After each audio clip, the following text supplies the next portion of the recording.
Strategist note that I've had in front of me speaks about, the January note speaks about the year of the all-rounder. Well, it'll be interesting to dive into the specifics of this in conjunction with what the recent notes or the earlier notes have stated, and what does 2024 essentially hold in store with our two guests, the authors of the note, Ashish, Shanker, Nitin, Shanbhag. Gentlemen, both of you, thanks so much for taking the time out.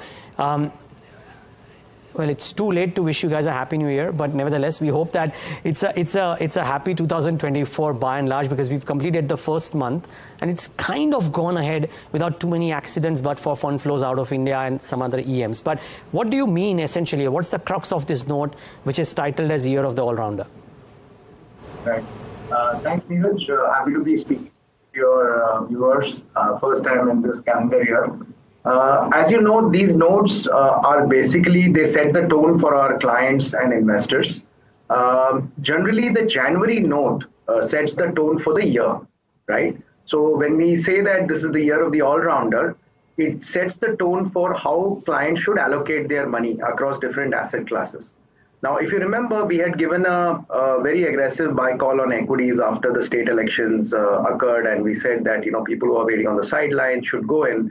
And that call has worked fine so far, because equity markets have been buoyant in spite of FII selling.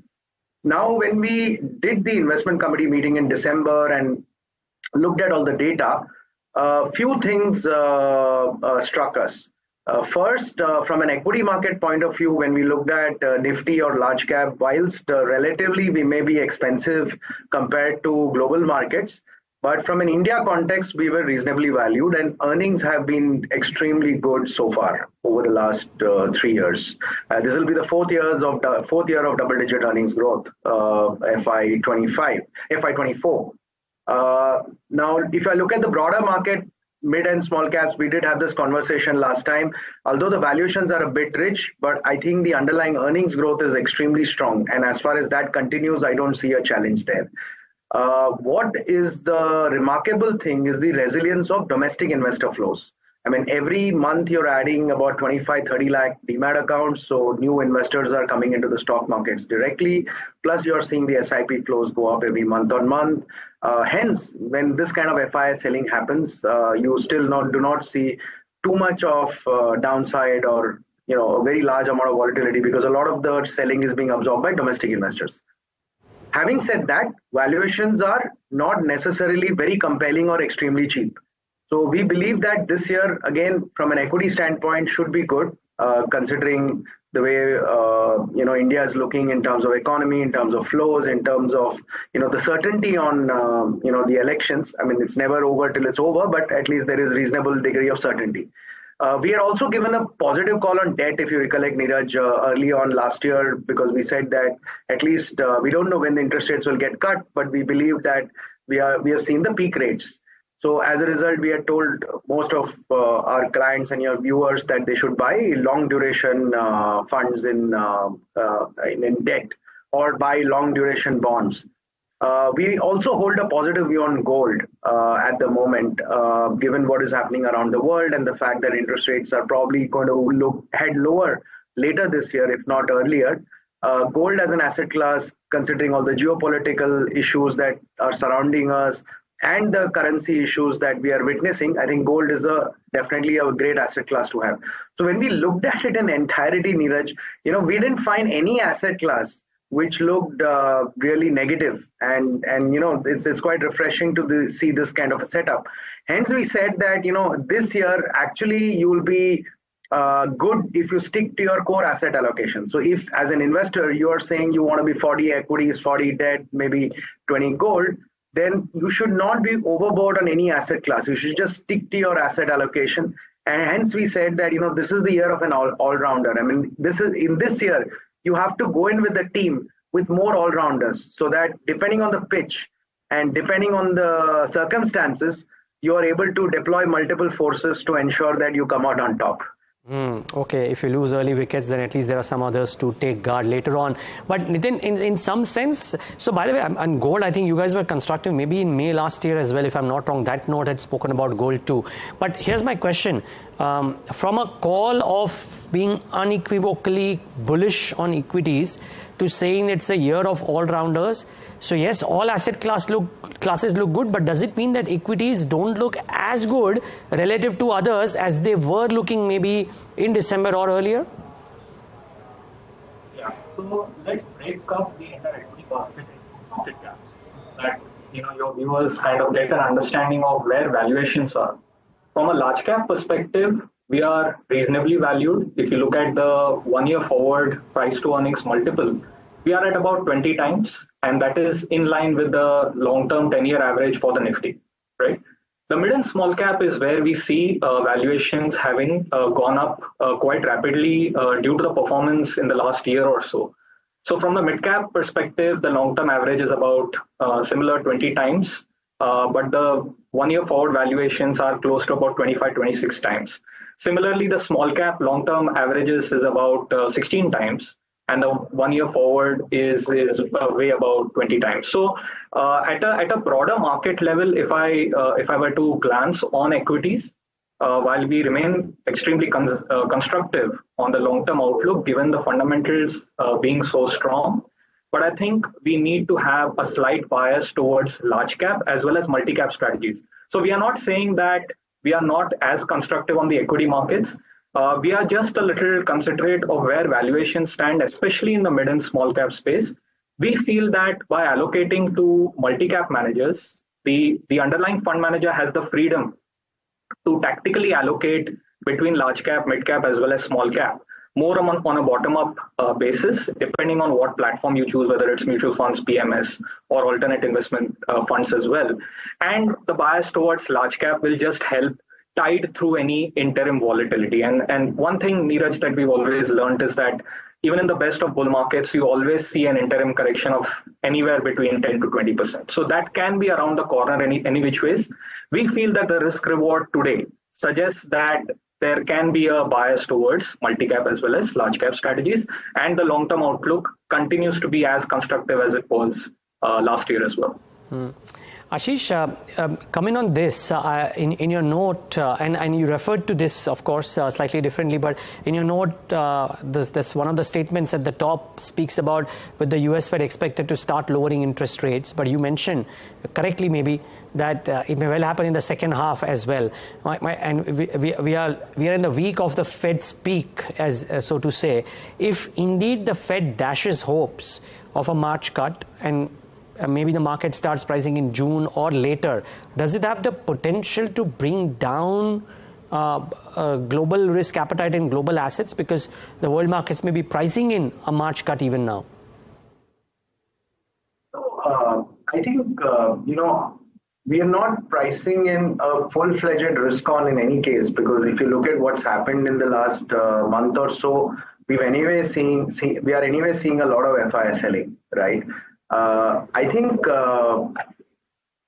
we know that it's peak rates and US Fed will cut rates, but it could happen in the second half of the year because inflation continues to be extremely sticky, and US has its own compulsions. So I don't really think that has been modeled in. I mean, I don't think a risk on full-fledged. If the risk on happens, Niraj, by any chance, and if the Fed does indicate that they're going to cut rates sooner, then I think you're in for a further re-rating on valuations on India. Because just think about it, in 2021 September, which is when you saw the last peak of the Nifty. Of course, we are well above that right now. You were trading at 30 times trailing multiple. Today, you're trading at something like 22, 23 times. So is there room for a further re-rating on the Nifty? There is definitely room, but that will happen when FIs come back into the market. And I'm very clear that they will come back at some point, because if you look at it anyway, and if you look at the global construct, I think most people are underweight from what they should ideally be on India. Yeah, that's true. But in some sense, we started to see, at least the last week or 10 days, or maybe in the month of January, a bit of a shift towards better valued markets relative to the expensive markets like India and some others. So could that be the bit of another angle which might bring about some near-term volatility? Is that possible? Just dwelling away from the note per se, but to the more immediate measures. It's quite possible. I mean, that's why when we looked at the data in balance, we said that, this is not a year where you go, let's say, overweight. I mean, there are times, when it's clear in front of your eyes that, markets are cheap and, from here downside is very limited and, you kind of take a big bet. But that's not the case today. Today you're priced very well. So there is no room for error. Let me put it that way. Got it. The full toss nahi hai. Okay, fair call. Just the one aspect more on equities before we talk about something else as well. Nitin, you dwell a lot on numbers, and you guys have consistently made this point that while the market may be scared around the broader end of the spectrum, but earnings growth is kind of making up for it for the large caps, maybe even for the broader end of the spectrum. Now I was looking at your data, right? And the CAGR numbers for the small cap index for the last 3 years has been very strong as well. So if this is the kind of pace, and even if a bit of a moderation in the pace for the small cap 250 earnings growth continues, does it therefore ease the fears that the street has had for the last 3-4 months, whereas incessantly the call is that small caps are expensive and that's a place to be fearful of? Yeah, sure. So, look, as you said, the last 3 years have been phenomenal for both the small cap as well as the mid cap. You're seeing upwards of 35 to 40% earnings growth on a compounded basis. Now, this did not happen even during the 2003 to 2007 era, right? Which is the last really long-term bull market that the Indian market saw. Now, even if we are able to keep some kind of a steady pace, what we are saying is that it is wrong to firstly look at the entire index and then take a call on mid and small caps, because there are 2-3 things, Niraj, that one needs to be concerned about. The first aspect is quality. Good management, good balance sheets, companies which consistently deliver in terms of volumes, and all the stocks represented in the index may not necessarily have those constructs, right? So valuations isn't the only aspect that we would like people to focus on. It's also the quality. The other thing is the size of opportunity. Which sectors is that company really present in?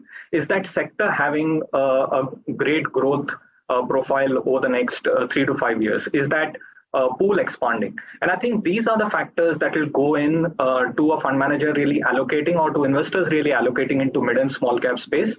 While the large cap is a far more easier call, relatively speaking, as more passive. You can pretty much look at the index and then take a call because it's a handful of companies. But once you get into the small cap space, which is like 250 odd companies, I think the call there has to be far more selective. It typically is more on a bottom-up basis. I mean, mid and small cap stock selection will play a greater role, Niraj. I mean, so far it was a beta market, right? Whatever you touched has gone up. Yeah. Well, and which is a great place for funds and stock pickers to come out and maybe even outperform, because accidents will happen, and it is only when the right stocks are picked in the portfolios that things will do well. Okay, just before we take that break, though, I know we need to slip into one, but just one quick word. I didn't, maybe I missed it, but I didn't see that slide which speaks about whether we are in this amber zone or green zone, which typically comes, right? So on the sentiment indicator, maybe I missed it, but what is that indicating this time around? Yeah, we are still in fair valuation zone as far as the Nifty is concerned, and we still have a long way to go before we touch the expense. Okay, music to the ears. Gentlemen, stay on. We need to slip into a quick break. Television compulsions. We come back and talk about the other end of the market, because it's, as they say, that it's the year of the all-rounder. So can't talk only equities. We talk about fixed income and we talk about gold on the other side of this break. Viewers, stay tuned.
All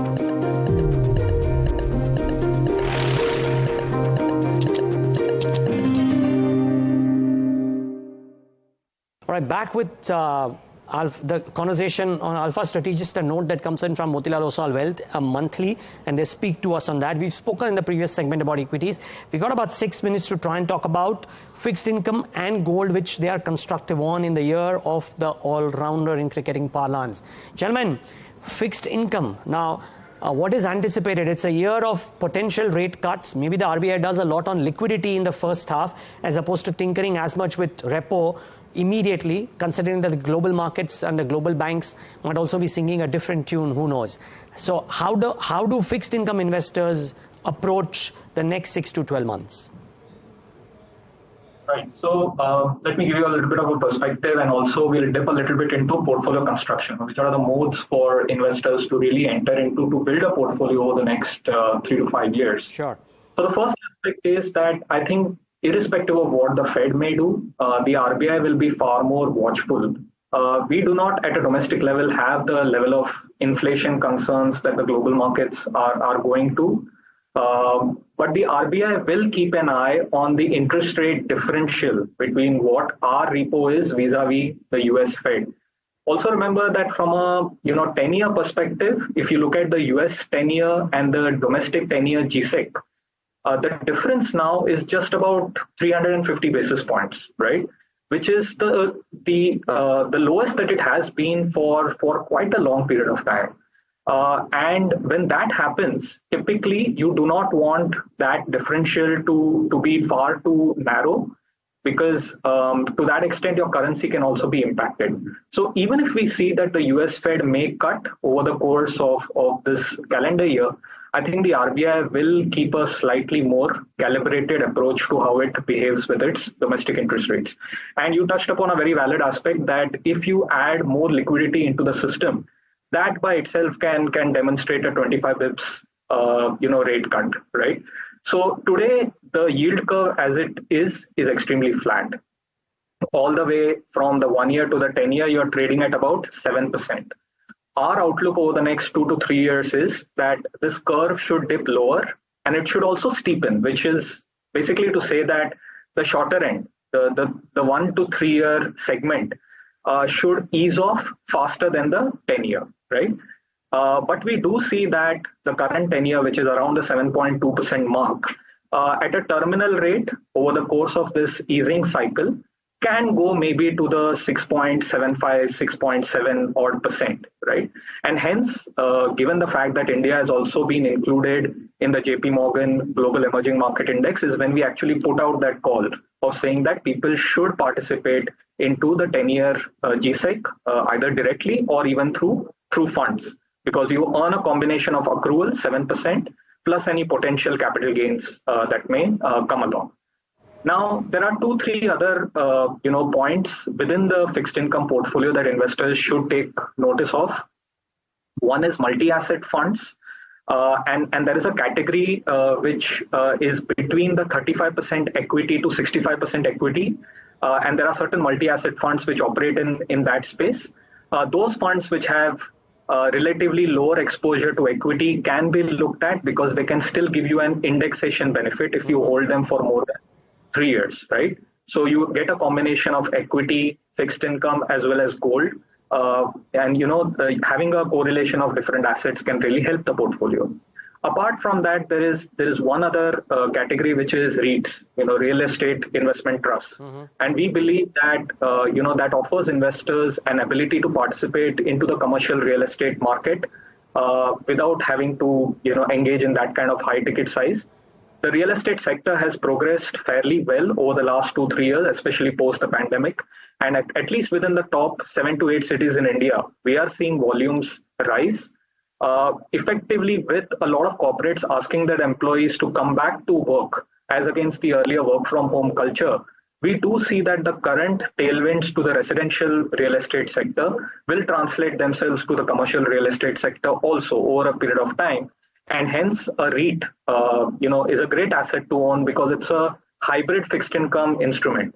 It offers you steady cash flows, and over a 3 to 5 year period can offer you capital appreciation as the commercial real estate market gets a steady outlook. So these are multiple ways in which you can participate and construct your entire fixed income portfolio, and at the periphery also avail of some of these private credit funds and high yield funds. Ashish, you want to add something to that, and then also a flavor on gold, because you've mentioned to us earlier in the show that gold looks attractive to you. So just to add to what Nitin said, I don't think our view is that interest rates will get cut sharply, because India has always been a moderate inflation country. So we don't expect inflation to come up very, very sharply, and I don't think we hold that view even for a country like US. I think for a prolonged period of time, we are in for a moderate inflation kind of a era. But yes, over the next 2 to 3 years, there is a tactical opportunity that rates will come up based on the factors that Nitin just highlighted, and one can definitely participate in it. Coming to gold, I think, see, the call is based on 2-3 points. One is there are a lot of these geopolitical issues around us. Now, I understand that the market is currently, from time to time, the markets do get concerned, but has largely now ignored and moved on. But one cannot deny the fact that any one of these geopolitical issues can flare up at some point in time. So gold is like a protection against these kind of incidences, and it gives you firepower at that point in time. Typically when geopolitical issues flare up, you have equity markets falling, it's a risk off, and something like a gold tends to move up.